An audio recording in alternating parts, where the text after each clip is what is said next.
Welcome to the Ramble. What should we talk about this week? What's happened this week that we could talk about? Is there any big American football match? There's some good hockey games on. There's some really good 10-pin bowling matches I watched. Bit of darts. Rip Eric Bristow. Should we talk about the football? I haven't planned what I'm going to say. I just want to look smug for a minute. You know, as a Liverpool fan, we don't often get to look smug. We get to look smug at, like, Everton, you know, the little teams. But generally, there's usually, 3 or 4 teams above us that look smug on us. So just give me this brief little period in time before we lose 5-0 in the second leg against Manchester City to just go, you're shit, and you know you are. You're not shit, you're clearly really good. But you did lose to Man United as well, so that was quite fun. I was trying to work out, I was in a very weird situation this weekend because obviously the glory that was the Man City game in the Champions League was absolutely epic. I had an erection for 2 days. But then it came to this not only is it a big Manchester derby, which is always a fun game, but it's also the Liverpool derby. Probably the least I've given a shit about the Liverpool derby, probably in my entire life, because hopefully, fingers crossed, even a loss today for Liverpool we should get top 4, right? Obviously shit can happen and it can all go horribly wrong. We're not miles ahead, but we should get top 4 this season. I don't give a shit about coming 2nd, 3rd or 4th. It's either win the league or top 4, right? That's all that really matters. So I was like, yeah. And the players were kind of like, yeah, go on then. Half the players were rested. And also the other half, the players that I think were playing, that should be playing again in the second leg against Man City, were kind of like, well, I don't want to get injured, so let's not go full 100%. We'll give it like 84% this game, which is fair enough, innit? Really. So I would have taken a 0-0 draw all day long. Right? It's not a loss. They haven't beaten us for ages. That's fantastic. They should have scored right at the end, but it was kind of, we did the job. Nobody got injured. All is good. But then it came on to the Manchester derby, and I'm in a really weird spot because obviously I hate Man United. It's the law. If you're a Liverpool fan or a Man United fan, you're just born with it. You have to hate the arch rival, right? So by default stance is always, please, Man United lose. Whatever they're doing. Even if they're playing croquet, don't care. Man United lose. They've got a good croquet team, to be fair. 3-time league champions. But I was like, okay. But, ideally, I'd just have Man City injuries. Doesn't really matter what the result is. Man City injuries was what I was going for. Don't really want to wish ill on people. It doesn't have to be a bad injury, just enough to knock them out for a week. They're going to win the league regardless anyway. So, but other than that, the result, I was like, I still wanted Man City to beat them, like a 3-2 or something like that. I wanted them to concede, but I still wanted Man United to lose against Man City and get their noses rubbed in. Bear in mind, I'm getting to that point now where I do detest Man City. I hate Man United. It's weird. I hate Man United more than Man City, but I also respect Man United a million times more than I do Man City. They've paid their way. They've earned the stuff that they've won. Man City have bought the stuff that they won. I'm often asked, would you take some rich billionaire baron to take over Liverpool, and it could guarantee you leagues or Champions Leagues? And I'm like, no. And that's the honest truth. Of course I'm desperate to see Liverpool win a league, but I don't want it to be some plaything of some rich Arab that comes in with 50 billion and just throws money about and stuff. I want to win it properly. So of course I hate both teams. But the actual result today was probably about as perfect as you could get, minus the injuries, because Man City scored 2 goals, right? And they're looking great. First half, beautiful. Apart from Raheem Sterling, he couldn't finish his dinner. I've always said that. I don't know how he's got so many goals this season. He should, by default, his finishing is so bad that he must have should have scored like twice as many as he has. Because I don't know how. He's a terrible finisher, right? I thought that was past him, but he missed 2 absolute sitters and 1 half chance that should have ended the game, and they didn't. And then second half rolls along, and Paul Pogba remembers that he's a footballer and not a hairdresser's mannequin, which is lovely to see. Paul, welcome back. Attacking midfielder. Off you go, son. You're quite good at football. Remember, Juventus? And then, obviously, Man United went on to win 3-2, which for a Man City player, forgetting the Champions League, for a Man City player, that's fucking awful, right? You've lost your second game of the season. You could win the league against your arch rivals in your own stadium. Perfect storyline, fairy tale ending. And then you go from 2-0 up to 3-2 down. And also, you also conceded 3 goals in your last game. So 6 goals in 2 games. I'm a maths genius. Just... Of course, it had the slight... that poopy smear that Man United did win a game. But I'll take that. Like I said, I respect Man United massively. I think they're a club with a history and a way of playing that's... not talking about Jose Mourinho here. Jose, fuck off. I probably hate Jose Mourinho more than I do Man United. I always felt Jose Mourinho... I know he's a good manager, I'm not arguing that, but I've always felt Jose Mourinho was a pantomime villain. The stupid press conferences and all the gimmicks and crap he used to do. And I'm not talking about Man United here, all his teams in all his press conferences and all the shit he got up to. I think it was it Real Madrid-Barcelona game where there was a bit of a mosh pit next to the dugouts. I don't know what started it, don't know what the fuck was going on. But when pile of players and staff, and Mourinho went up behind one of the staff and eye gouged him from behind. Can you do a sucker eye gouge? It was a sucker eye gouge, right? And I thought, no, and you see him when he did it, he's like, ugh, trying to get away with it, sneaking around the back. I thought, wow, that is a proper wanker. That is a proper, no pantomime villain, just a bellend, just an absolute bellend.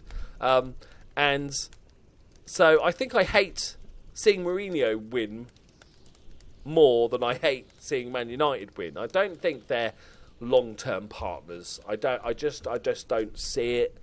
I'm not going to talk about styles of play and stuff like that because it's, some people will say, well, a win's a win at all costs. Wins are good, lovely.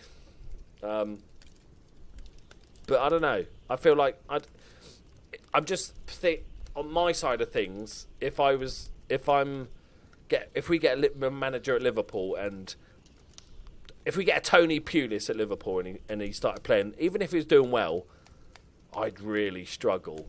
Of course, you're a fan, so you have to support the team and wins are good and all that sort of stuff. But, I like seeing fun football. At the end of the day, forgetting all trophies and trophy cabinets and Champions Leagues and stuff, we watch the very essence of the sport. We watch football because it's fun to watch a football game. So therefore, I'd much rather have a fun football game than something that's a little bit more tepid.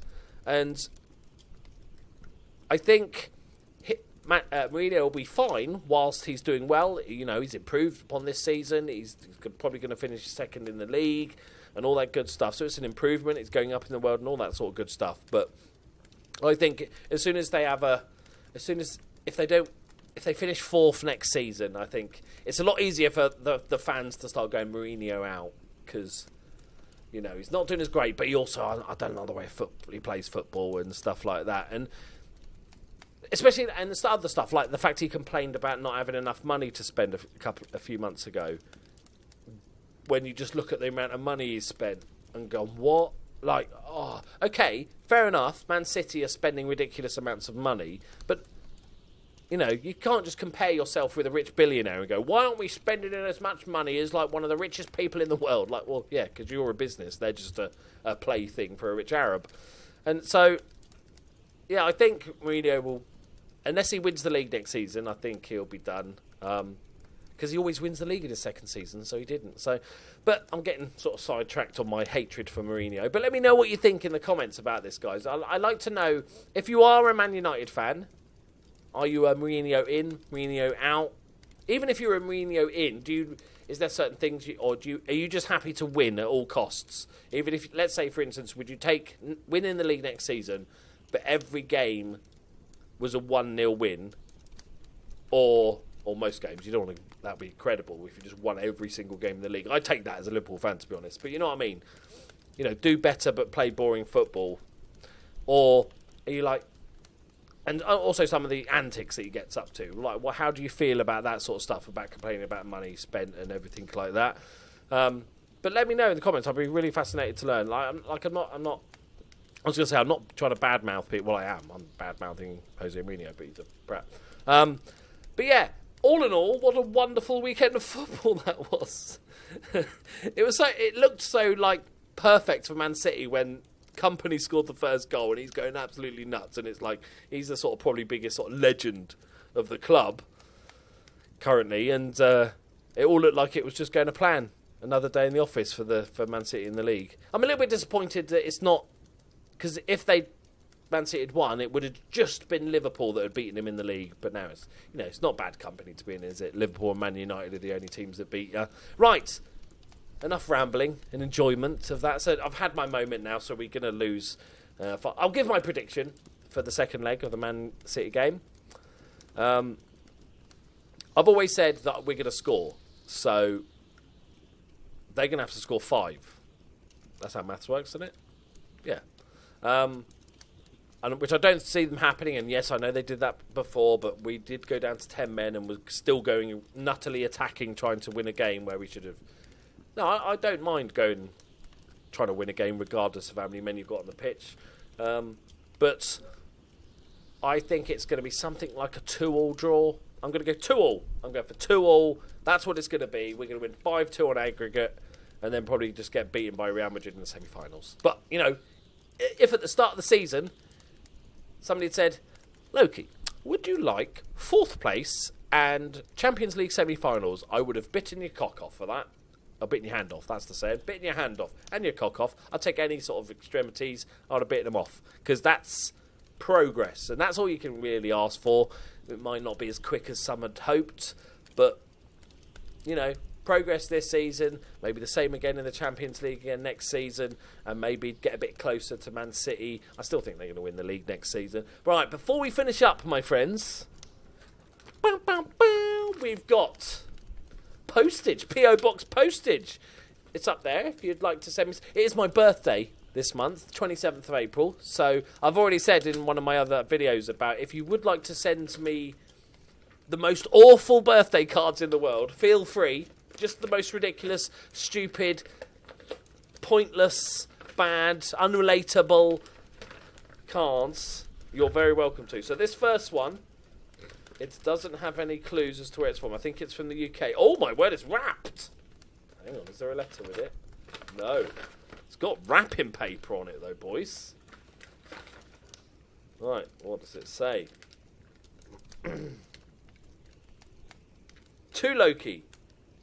A present just for you. You've probably been expecting it. Maybe? Question mark. From a long-term Loki Ultra, Paul Greenlees. Thank you very much. I still have to read your name about 7 times before getting in my brain that it's not Paul Greenless. I don't know why I want to say Paul Greenless. It probably happens to me much. But thank you very much. I don't know what it is. What is it? What is it? What is it? Of course it is. Of course. Thank you very much, Paul. Of course. What would you expect from Loki Ultras if not the sticky poo, my friends? The sticky poo. To Loki, I couldn't resist sending you this. At least it wasn't the real thing. Just in case you forgot, you said when you create the PO box to somebody, it's sure to send you a turd in the post. Well, here it is. At least it's not real. Oh, I think it's got a warning. To avoid danger of suffocation, please keep this bag away from babies and children. It is not a toy. Is it not a toy? What is it then if it's not a toy? I think it is. Well, the bag is not a toy. Right, hang on. I'm getting this out, boys. We're We're ripping this open.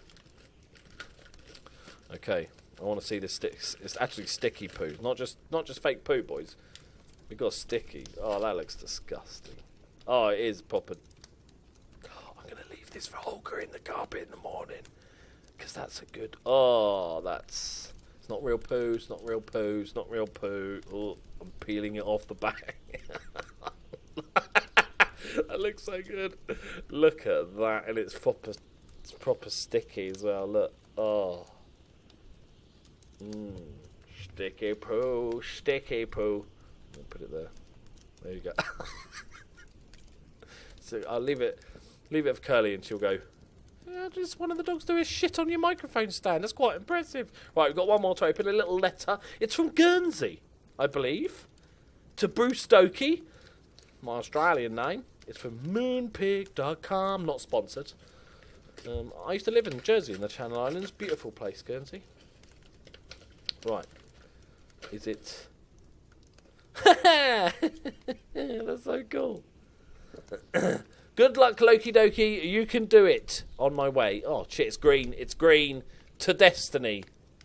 And it says... Dear Bruce. Dear Bruce. So I'll do it in my Australian accent. It will work better. Dear Bruce, we are sorry to hear that... I can't do... Where's my... G'day, mate. Beautiful. We are sorry to hear that you're leaving us. We had a great few seasons with you in charge. We'd like to wish you the best of luck in your new job at Olympiacos. Love, Michael Claver, Brisbane Roar Chairman, Semprini, Nestor, and some of the others. P.S. Keep up the great work on the videos. Loving the content every day. Matt from Bournemouth. Matt from Bournemouth? It says Guernsey Post on it. That's really confusing. Did it get routed through the Channel Islands? Okay. Matt from Bournemouth, maybe living in or travelling to... Hang on. No, if you bought it... Hang on. If you bought it through Moonpig, they send it directly, don't they? So therefore, Moonpig is based in Guernsey. We'll never know. Well, you could just leave a comment. Thank you very much, Matt. Loki Doki's career. India. Durand Cup. Super Cup 1. South Africa. Sea Badge. Uruguay. 2 league winners. 2 intermediate winners. Australia. AFC Champions League winner. Damn right, son. Thank you very much, Matt. That is very, very kind of you. I will put my poo on it. Balance my poo. Sticky poo. Right, there we go, my friends. Thank you very much. That's very... This is the most realistic poo I've ever seen. I'm definitely getting curly with this. Thank you very much for watching, guys. I will see you in next week's Ramble. Hopefully, we'll be talking about celebrating the Champions League semi-finals, or... I'll just be raging about how we let a 3-goal lead. I don't want to think about it. Let's just leave it there. Bye-bye. Sticky poo.